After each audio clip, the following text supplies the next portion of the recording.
السلام علیکم ورحمۃ اللہ وبرکاتہ۔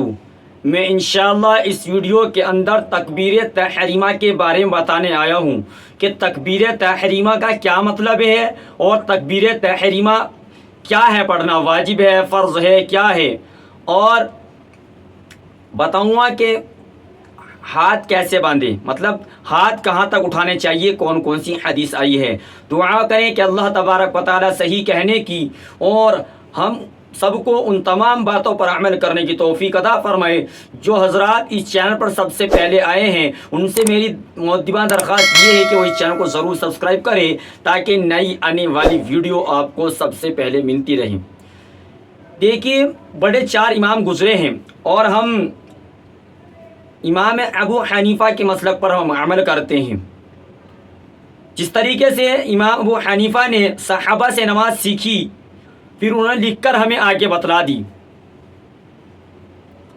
اور ہمیں بتایا ہے لکھ کر کہ نماز میں ہاتھ کہاں تک باندھتے ہیں۔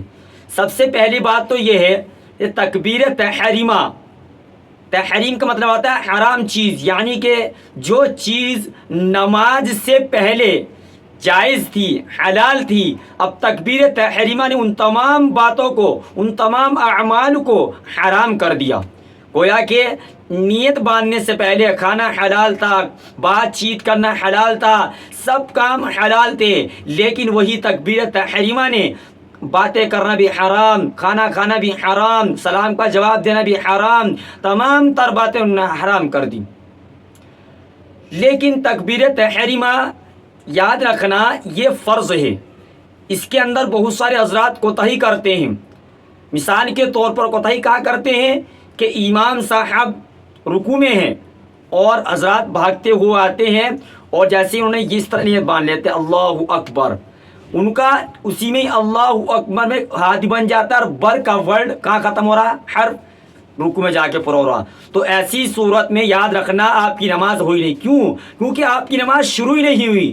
کیونکہ جب بندہ تکبیر تحریمہ کہہ کر ہاتھ باندھتا ہے، کم از کم ایک رکن کی مقدار کھڑا ہونا اس پر فرض تھا۔ اب انہیں فرض کو ہی چھوڑ دیا، تکبیر تحریمہ صحیح نہیں ادا ہوئی، فرض صحیح ادا نہیں ہوا، تو اس کی نماز بھی شروع نہیں ہوئی۔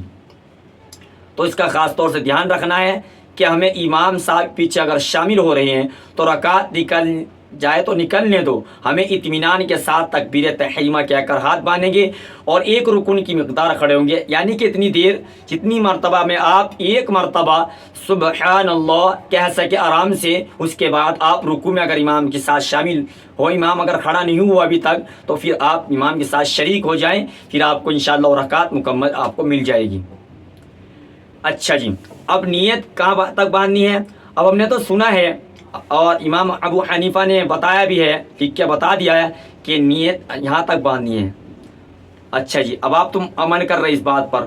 اب کیونکہ بہت سارے جاہل بندے بھی ہوتے ہیں کہ جب 4 انسان کھڑے ہوتے ہیں نا تو اپنی جیتانے کی وجہ سے طرح طرح کی حدیثیں پیش کرتے ہیں، اور حالانکہ چاہے انہیں کچھ معلوم بھی نہ ہو، بس ناک نہ کٹ جائے، ہماری بات نہ گر جائے، اس وجہ سے وہ اپنی بات کو اوپر ہی رکھتے ہیں اور 4 آدمیوں کے سامنے پوچھتے ہیں کہ یہ حدیث ہے کہ اللہ کے رسول نے یہاں تک ہاتھ اٹھائی۔ اب آپ تو پریشان ہو گئے۔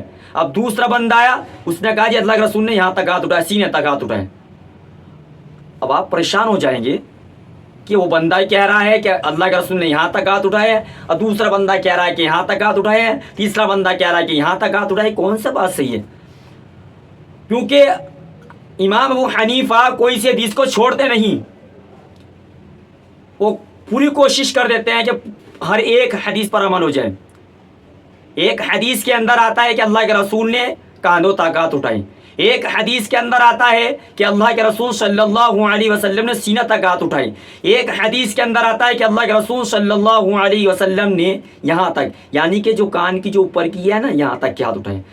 اب امام ابو حنیفہ نے کیا کرا، تینوں حدیثوں کو جمع کیا اور ان امت کو لکھ کر بتا دیا کہ یہاں پر ہاتھ اٹھانے ہیں۔ اس کا وجہ یہ ہے، جب آپ ہاتھ یہاں سے لے کر چلیں گے، جب آپ یہاں سے اٹھائے کندھے کے اوپر گزری، آپ نے تھوڑا اوپر کیا تو سینے سے گزر گئی، جب آپ کانوں کی لو تک لائیں گے تو تینوں حدیثوں کے اوپر آپ کا عمل ہو جائے گا۔ یہ ہے اصل بات چیز۔ تو ہمیں جاہلوں کی بات سے الجھنا نہیں ہے، اللہ کا شکر ہے کہ ہمارے اس معاشرے کے اندر علماء بھی زندہ ہیں، برقرار ہیں.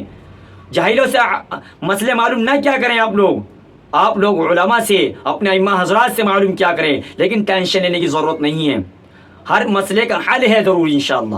آپ پوچھیں تو ضرور، لیکن اگر کوئی آدمی آ کر آپ کو الگ الگ حدیث پیش کر رہا ہے تو آپ کو گھبرانے کی کوئی ضرورت نہیں ہے. تو یہ تکبیر تحریمہ کا مسئلہ میں نے بتا دیا آپ کو. امید ہے کہ آپ کو یہ تمام تر باتیں سمجھ میں آ گئی ہوں گی. اگر کوئی مسئلہ آپ کے سمجھ میں نہ آیا یا نماز کے متعلق آپ کچھ پوچھنا چاہتے ہیں تو کمنٹ کر آپ پوچھ سکتے ہیں. انشاءاللہ میں ضرور کوشش کروں گا کہ آپ کی اس جواب دینے کی پوری کوشش کی جائے گی. اللہ تبارک و تعالیٰ سے دعا ہے کہ اللہ رب العزت ہم تمام کو سنت کے مطابق نماز پڑھنے کی توفیق عطا فرمائے. اللہ سے دعا ہے کہ اللہ رب العزت بے نمازی کو 5 وقتہ نمازی بنائے اور اخلاص کے ساتھ سنت مطابق ہمیں نماز پڑھنے کی توفیق عطا فرمائے. تو چلتے ہیں، ملتے ہیں نیکسٹ ویڈیو کے ساتھ. جب تک کہ آپ مجھے اجازت دے دیں. السلام علیکم ورحمۃ اللہ وبرکاتہ.